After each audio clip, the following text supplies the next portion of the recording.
नारायण नारायण नारायण नारायण। श्रीमद् भागवत दशम स्कंध अथ पंचदशोऽध्यायः 15वां अध्याय। धेनुकासुर का उद्धार और ग्वाल वालों को कालिय नाग के विष से बचाना। श्री शुकदेव जी कहते हैं, परीक्षित, अब बलराम और श्री कृष्ण ने पौगंड अवस्था में अर्थात छठे वर्ष में प्रवेश किया था। अब उन्हें गौएं चराने की स्वीकृति मिल गई। वे अपने सखा ग्वाल वालों के साथ गौएं चराते हुए वृंदावन में जाते और अपने चरणों से वृंदावन को अत्यंत पावन करते। वृंदावनम पुण्यमतीव चक्रतुः। यह वन गौओं के लिए हरी हरी घास से युक्त एवं रंग बिरंगे पुष्पों की खान हो रहा था। आगे आगे गौएं, उनके पीछे पीछे बांसुरी बजाते हुए श्याम सुंदर। तदनंतर बलराम और फिर श्री कृष्ण के यश का गान करते हुए ग्वाल बाल। इस प्रकार विहार करने के लिए उन्होंने उस वन में प्रवेश किया।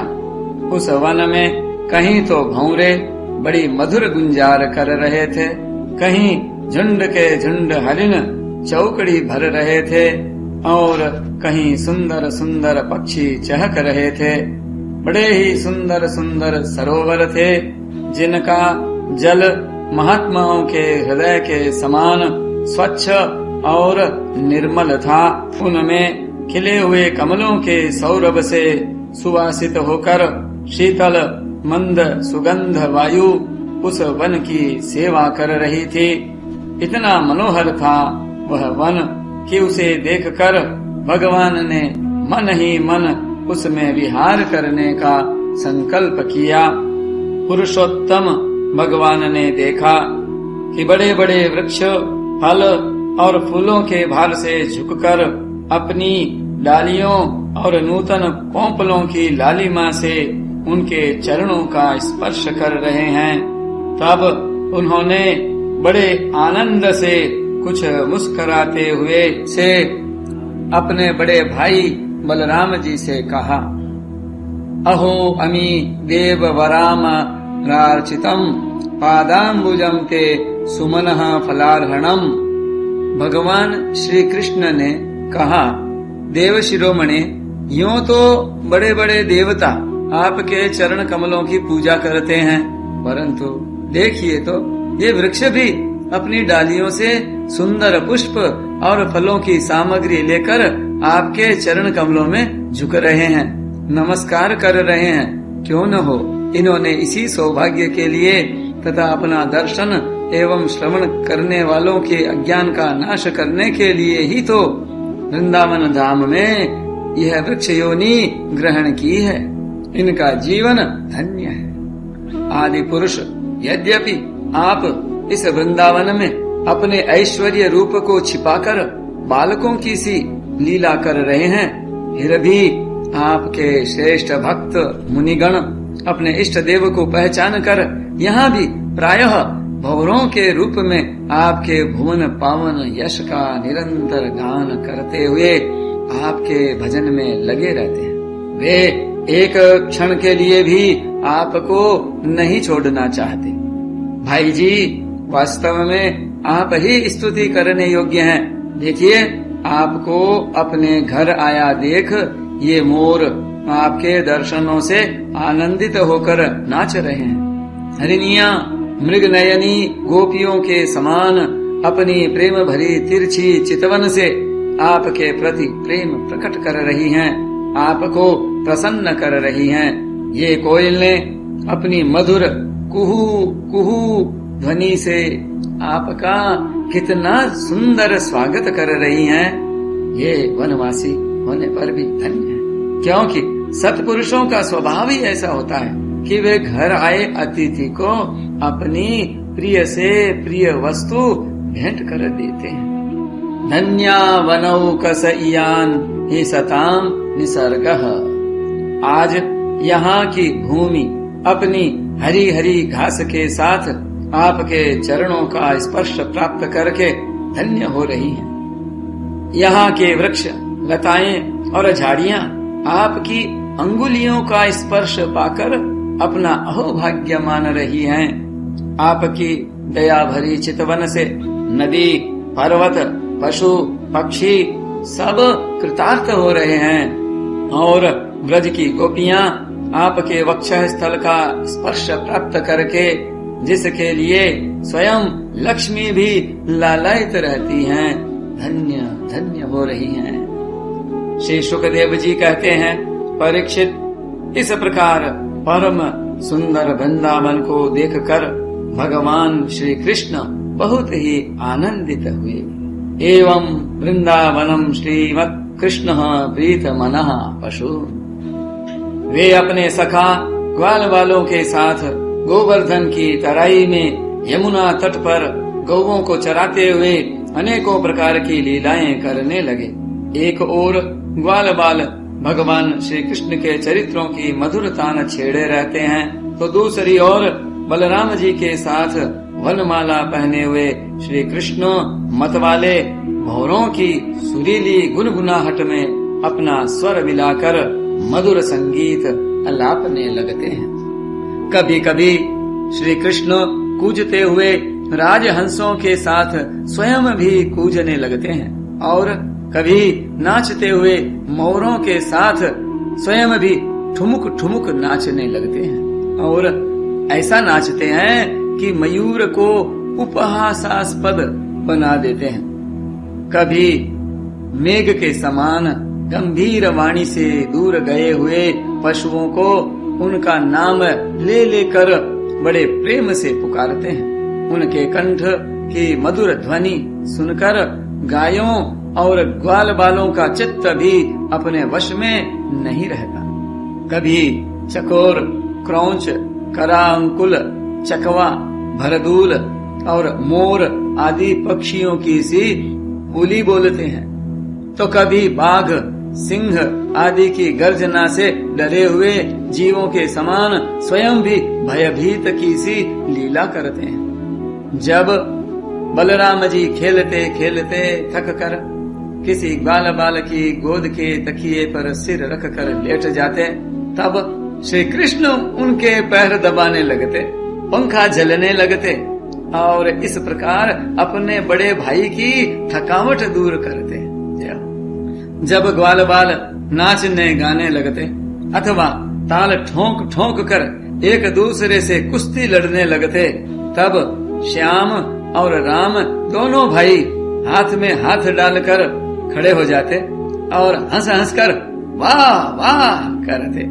कभी कभी स्वयं श्री कृष्ण भी ग्वाल बालों के साथ कुश्ती लड़ते लड़ते थक जाते तथा किसी सुंदर वृक्ष के नीचे कोमल पल्लवों की सेज पर किसी ग्वाल बाल की गोद में सिर रख कर लेट जाते।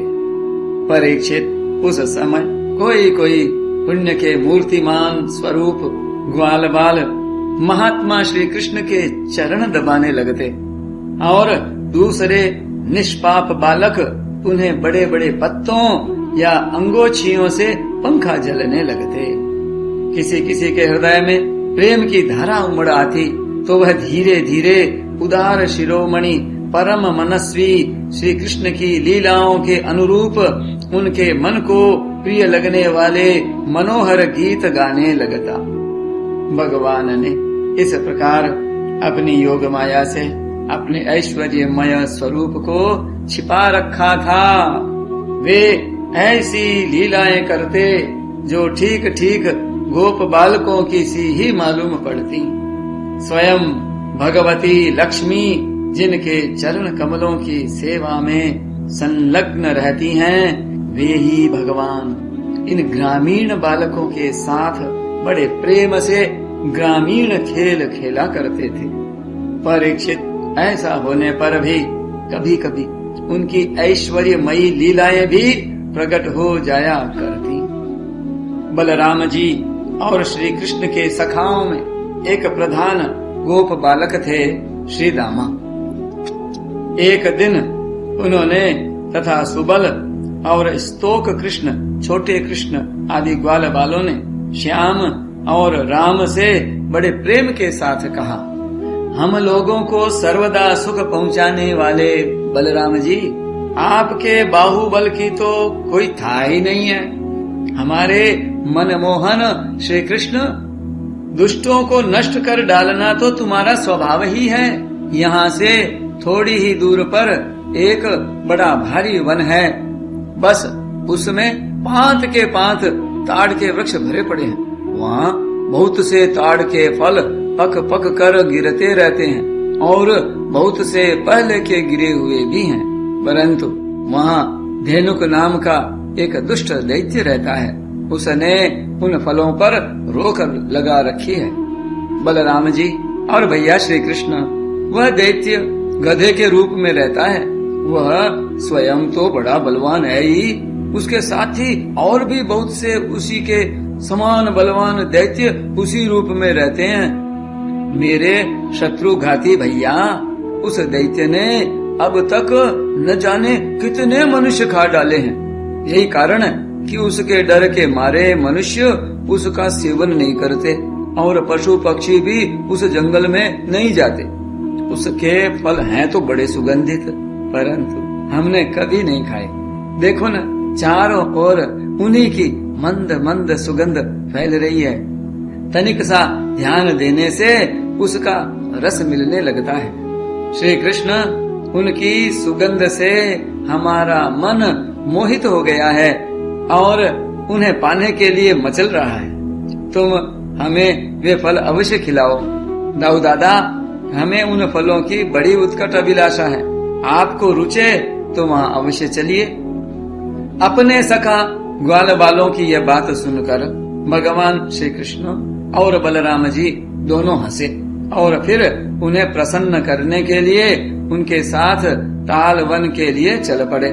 उस वन में पहुंचकर बलराम जी ने अपनी बाहों से उन ताड़ के पेड़ों को पकड़ लिया और मतवाले हाथी के बच्चे के समान उन्हें बड़े जोर से हिलाकर बहुत से फल नीचे गिरा दिए। जब गधे के रूप में रहने वाले दैत्य ने फलों के गिरने का शब्द सुना, तब वह पर्वतों के साथ सारी पृथ्वी को कंपाता हुआ उनकी ओर दौड़ा। वह बड़ा बलवान था। उसने बड़े वेग से बलराम जी के सामने आकर अपने पिछले पैरों से उनकी छाती में दुलत्ती मारी और इसके बाद वह दुष्ट बड़े जोर से रेंकता हुआ वहाँ से हट गया। राजन, वह गधा क्रोध में भरकर फिर रेंकता हुआ दूसरी बार बलराम जी के पास पहुँचा और उनकी ओर पीठ करके फिर बड़े क्रोध से अपने पिछले पैरों की दुल्लती चलाई। बलराम जी ने अपने एक ही हाथ से उसके दोनों पैर पकड़ लिए और उसे आकाश में घुमाकर एक ताड़ के पेड़ पर दे मारा। घुमाते समय ही उस गधे के प्राण पखेरु उड़ गए थे। उसके गिरने की चोट से वह महान ताड़ का वृक्ष, जिसका ऊपरी भाग बहुत विशाल था, स्वयं तो तड़तड़ा कर गिर ही पड़ा। सटे हुए दूसरे वृक्ष को भी उसने तोड़ डाला। उसने तीसरे को, तीसरे ने चौथे को, इस प्रकार एक दूसरे को गिराते हुए बहुत से ताल वृक्ष गिर पड़े। बलराम जी के लिए तो यह एक खेल था, परंतु उनके द्वारा फेंके हुए गधे के शरीर से चोट खा खा कर वहाँ सब के सब ताड़ हिल गए। ऐसा जान पड़ा मानो सबको झंझावात ने झकझोर दिया हो। भगवान बलराम स्वयं जगदीश्वर हैं। उनमें यह सारा संसार ठीक वैसे ही ओतप्रोत है जैसे सूतों में वस्त्र। तब भला उनके लिए यह कौन आश्चर्य की बात है। उस समय धेनुकासुर के भाई बंधु अपने भाई के मारे जाने से क्रोध के मारे आग बबूला हो गए। सब के सब गधे बलराम जी और श्री कृष्ण पर बड़े वेग से टूट पड़े। राजन, उनमें से जो जो पास आया उसी उसी को बलराम जी और श्री कृष्ण ने खेल खेल में ही पिछले पैर पकड़कर ताल वृक्षों पर दे मारा। उस समय वह भूमि ताड़ के फलों से पट गई और टूटे हुए वृक्ष तथा दैत्यों के प्राणहीन शरीरों से भर गई। जैसे बादलों से आकाश ढक गया हो, उस भूमि की वैसी ही शोभा होने लगी। बलराम जी और श्री कृष्ण की यह मंगलमयी लीला देखकर देवता गण उन पर फूल बरसाने लगे और बाजे बजा बजा कर स्तुति करने लगे। जिस दिन धेनुकासुर मरा, उसी दिन से लोग निडर होकर उस वन के ताल फल खाने लगे तथा पशु भी स्वच्छंदता के साथ घास चरने लगे। इसके बाद कमल दल लोचन भगवान श्री कृष्ण बड़े भाई बलराम जी के साथ ब्रज में आए। उस समय उनके साथी ग्वाल बाल उनके पीछे पीछे चलते हुए उनकी स्तुति करते जाते थे। क्यों न हो, भगवान की लीलाओं का श्रवण कीर्तन ही सबसे बढ़कर पवित्र जो है। उस समय श्री कृष्ण की घुंघराली अलकों पर गौओं के खुरों से उड़ उड़ कर धूली पड़ी हुई थी। सिर पर मोर पंख का मुकुट था और बालों में सुंदर सुंदर जंगली पुष्प गूंथे हुए थे। उनके नेत्रों में मधुर चितवन और मुख पर मनोहर मुस्कान थी। वे मधुर मधुर मुरली बजा रहे थे और साथी ग्वालबाल उनकी ललित कीर्ति का गान कर रहे थे। वंशी की ध्वनि सुनकर बहुत सी गोपियां एक साथ ही व्रज से बाहर निकल आईं। उनकी आंखें न जाने कब से श्री कृष्ण के दर्शन के लिए तरस रही थीं। गोपियों ने अपने नेत्र रूप भ्रमरों से भगवान के मुखारविंद का मकरंद रस पान करके दिन भर के विरह की जलन शांत की और भगवान ने भी उनकी लाज भरी हंसी तथा विनय से युक्त प्रेम भरी तिरछी चितवन का सत्कार स्वीकार करके व्रज में प्रवेश किया। उधर यशोदा मैया और रोहिणी जी का हृदय वात्सल्य स्नेह से उमड़ रहा था। उन्होंने श्याम और राम के घर पहुंचते ही उनकी इच्छा के अनुसार तथा समय के अनुरूप पहले से ही सोच संजो कर रखी हुई वस्तुएं उन्हें खिलाई पिलाई और पहनाई। माताओं ने तेल उबटन आदि लगाकर स्नान कराया। इससे उनकी दिन भर घूमने फिरने की मार्ग की थकान दूर हो गई। फिर उन्होंने सुंदर वस्त्र पहनाकर दिव्य पुष्पों की माला पहनाई तथा चंदन लगाया। तत्पश्चात दोनों भाइयों ने माताओं का परोसा हुआ स्वादिष्ट अन्न भोजन किया। इसके बाद बड़े लाड प्यार से दुलार दुलार कर यशोदा और रोहिणी ने उन्हें सुंदर शैया पर सुलाया। श्याम और राम बड़े आराम से सो गए। भगवान श्री कृष्ण इस प्रकार वृंदावन में अनेकों लीलाएं करते।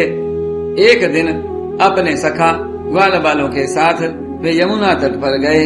राजन, उस दिन बलराम जी उनके साथ नहीं थे। उस समय ज्येष्ठ आषाढ़ के घाम से गौएं और ग्वाल बाल अत्यंत पीड़ित हो रहे थे। प्यास से उनका कंठ सूख रहा था, इसलिए उन्होंने यमुना जी का विषैला जल पी लिया। परीक्षित होनहार के वश उन्हें इस बात का ध्यान ही नहीं रहा था। उस विषैले जल के पीते ही सब गौएं और ग्वाल बाल प्राणहीन होकर यमुना जी के तट पर गिर पड़े। उन्हें ऐसी अवस्था में देखकर योगेश्वरों के भी ईश्वर भगवान श्री कृष्ण ने अपनी अमृत बरसाने वाली दृष्टि से उन्हें जीवित कर दिया। उनके स्वामी और सर्वस्व तो एकमात्र श्री कृष्ण ही थे। परीक्षित, चेतना आने पर वे सब यमुना जी के तट पर उठ खड़े हुए और आश्चर्यचकित होकर एक दूसरे की ओर देखने लगे। राजन, अंत में उन्होंने यही निश्चय किया कि हम लोग विषैला जल पी लेने के कारण मर चुके थे, परंतु हमारे श्री कृष्ण ने अपनी अनुग्रह भरी दृष्टि से देखकर हमें फिर से जिला दिया है। नारायण नारायण नारायण नारायण।